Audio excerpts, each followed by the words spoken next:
राजकुमार इस तरह सिर झुकाए बैठा था कि अचानक उसे अपने पैरों के पास लोमड़ी की पूंछ हिलती दिखाई दी। उसने नजर उठाकर देखा, सचमुच वही लोमड़ी खड़ी थी। लोमड़ी ने मुस्कुराते हुए कहा, क्यों, क्या हाल है? इस बार तो तुम्हारी मदद करने की मेरी जरा भी इच्छा नहीं थी, लेकिन मैं 7 दिन से तुमको पहाड़ खोदते हुए देख रही हूँ। मुझे दया आ गई और मैं तुम्हारी मदद के लिए चली आई। जाओ, तुम बहुत थक गए हो, सो जाओ। मैं थोड़ी ही देर में तुम्हारा काम पूरा कर दूंगी। इस बार राजकुमार ने तय कर लिया था कि अब वह लोमड़ी जिस तरह कहेगी वह उसी तरह करेगा। वह चुपचाप उठकर एक तरफ सोने चला गया। थोड़ी ही देर में उसे नींद आ गई। सुबह जब वह सोकर उठा तो उसे अपनी आंखों पर विश्वास नहीं हो रहा था। वहां कहीं भी पहाड़ का नाम नहीं था और महल का सुंदर दृश्य दिखाई दे रहा था। राजकुमार सीधा राजा के पास पहुंचा। राजा उसके काम पर बहुत खुश था। उसने तुरंत अपने वादे के अनुसार राजकुमारी के साथ उसका विवाह कर दिया। जब राजकुमार उस सुंदर राजकुमारी के साथ कुछ दूर चला तो उसे रास्ते में फिर वही लोमड़ी मिली। लोमड़ी बोली, बधाई हो राजकुमार।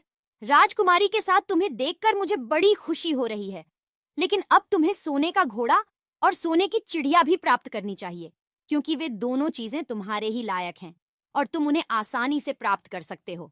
राजकुमार बोला, लेकिन भला मुझे सोने का घोड़ा और सोने की चिड़िया कैसे मिल सकती है? मैं तो इस राजकुमारी को भी उस राजा के लिए ले जा रहा हूं। लोमड़ी ने कहा, नहीं, तुम ऐसा काम कभी मत करना। इस राजकुमारी के साथ तुम्हारा विवाह हुआ है और ये अब तुम्हारी ही है। अगर तुम मेरे कहने के अनुसार काम करो तो तुम्हें सोने का घोड़ा और सोने की चिड़िया भी मिल सकती है। तुम पहले इस राजकुमारी को लेकर सोने के घोड़े वाले राजा के पास जाओ। राजा खुश होकर तुमको सोने का घोड़ा दे देगा। तुम घोड़े पर सवार हो जाना और सवार होकर सबसे विदा लेना। राजकुमारी से तुम सबसे बाद में विदा लेना। जैसे ही तुम राजकुमारी के पास पहुंचो, तुम उसे हाथ से पकड़कर घोड़े के ऊपर खींच लेना और घोड़े को दौड़ा देना। सोने का घोड़ा इतना तेज दौड़ता है कि दुनिया का तेज से तेज घोड़ा भी उसकी बराबरी नहीं कर सकता। जाओ, तुम पहले इतना काम पूरा करो। इसके बाद आगे का काम मैं तुम्हें बाद में बताऊंगी। मैं तुम्हें वहां रास्ते में मिलूंगी। राजकुमार ने ठीक वैसा ही किया जैसा लोमड़ी ने उससे कहा था। जब सोने के घोड़े वाले राजा ने खुश होकर उसे इनाम में सोने का घोड़ा दिया तो राजकुमार उस पर सवार हो गया और उससे विदा लेने लगा। अंत में वह राजकुमारी को उठाकर घोड़े को तेजी से दौड़ाता हुआ किले से बहुत दूर निकल आया। रास्ते में एक पेड़ के नीचे लोमड़ी उसका इंतजार कर रही थी।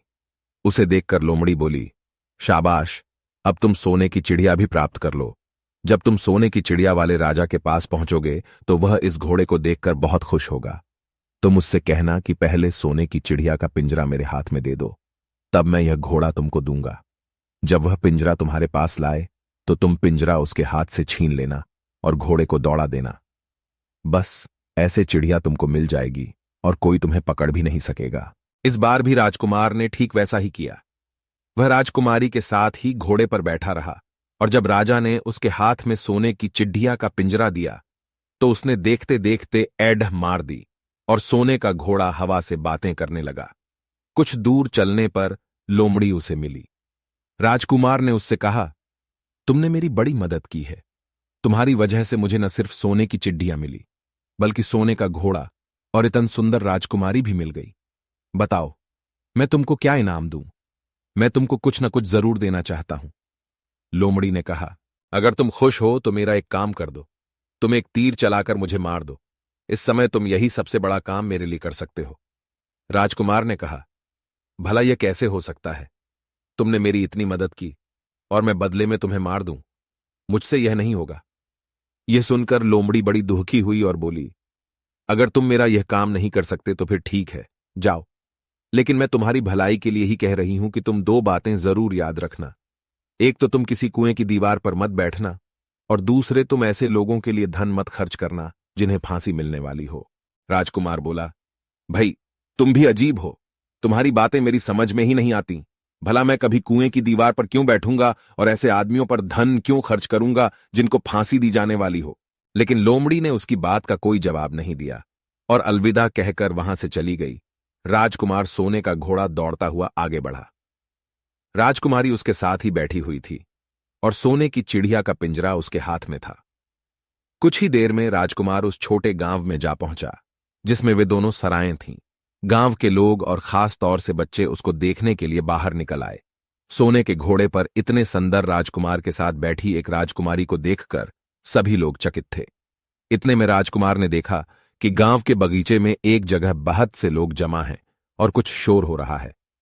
राजकुमार के पूछने पर लोगों ने बताया कि वहां 2 आदमियों को फांसी देने की तैयारी हो रही है। राजकुमार उधर ही चल पड़ा।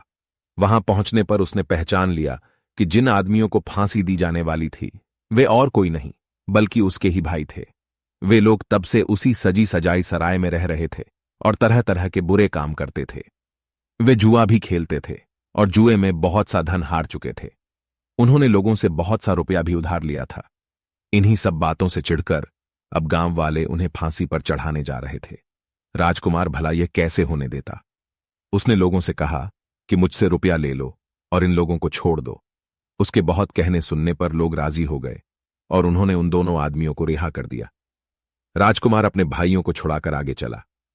कुछ दूर चलने पर जंगल में उन्हें एक कुआं दिखाई दिया। इस पर राजकुमार के कुछ देर कुएं के पास आराम करते हैं। वहां ठंडा पानी पीने के बाद हम लोग आगे चलेंगे। राजकुमार राजी हो गया। अब तक वह यह भी भूल चुका था कि लोमदढ़ी ने विदा होते समय उससे क्या कहा था। वह घोड़े से उतरकर कुएं की दीवार पर बैठ गया और आराम करने लगा।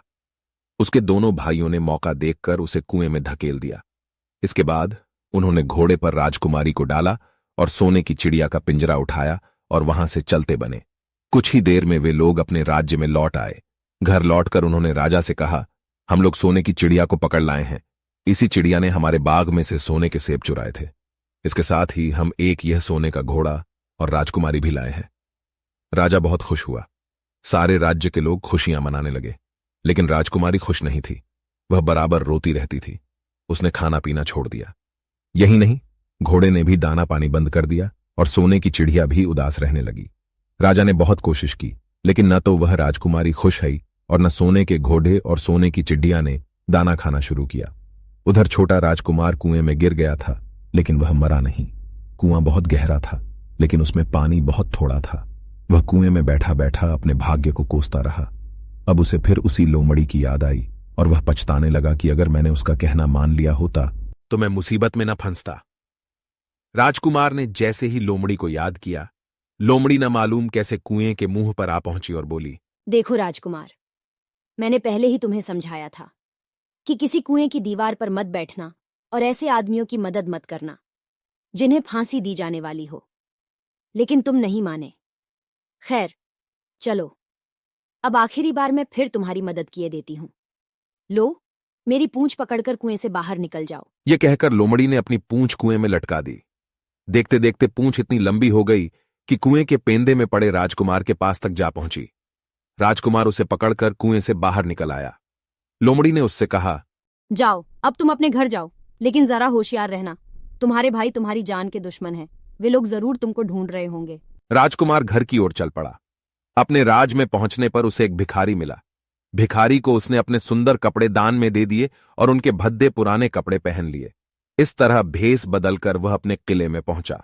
वहां उसके पहुंचने पर एक बड़ी आश्चर्यजनक बात है। सोने का घोड़ा खुशी से हिन हिनाने लगा और दाना खाने लगा।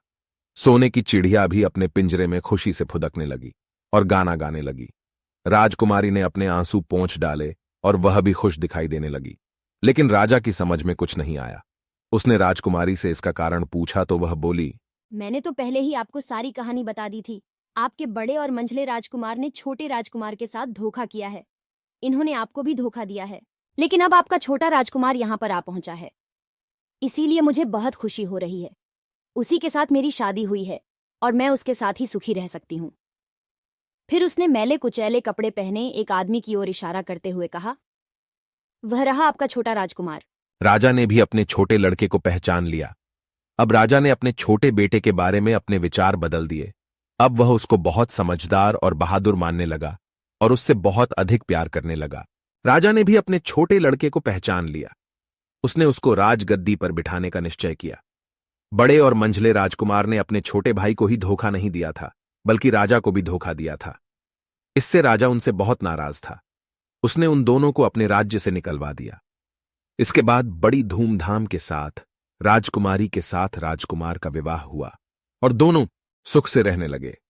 लेकिन राजकुमार उस लोमड़ी को नहीं भूला था जिसने उसकी सहायता की थी। एक दिन समय निकालकर वह जंगल में उस लोमड़ी की खोज में निकला। बहुत ढूंढने के बाद एक पेड़ के खोखले भाग में उसने उस लोमड़ी को चुपचाप बैठे है देखा। लोमड़ी बहुत उदास थी और पहले से बहुत ज्यादा दुबली भी हो गई थी। राजकुमार को देखते ही लोमड़ी ने उसे पहचान लिया और कहा, आह, कहो राजकुमार, आज इधर कैसे भूल पड़े? राजकुमार ने कहा, मैं आज तुम्हें ही ढूंढने के लिए आया हूं। चलो, मेरे बाग में आराम से रहना, वहां तुम्हें किसी तरह की तकलीफ नहीं होगी। यहां तो जंगल में तुम्हें खाने पीने की तकलीफ होती होगी और जंगली जानवरों और शिकारियों का डर बना रहता होगा। लोमड़ी ने कहा, नहीं राजकुमार, मैं यहाँ ठीक हूँ, और भला अब तुम्हें मेरे दुख से क्या लेना देना? तुम्हारा काम निकल गया, अब तुम सुख से अपने राज में रहो। राजकुमार बोला, नहीं, तुमने मेरा बड़ा उपकार किया है। मैं तुम्हें इनाम देना चाहता हूं और अपने साथ ही रखना चाहता हूं।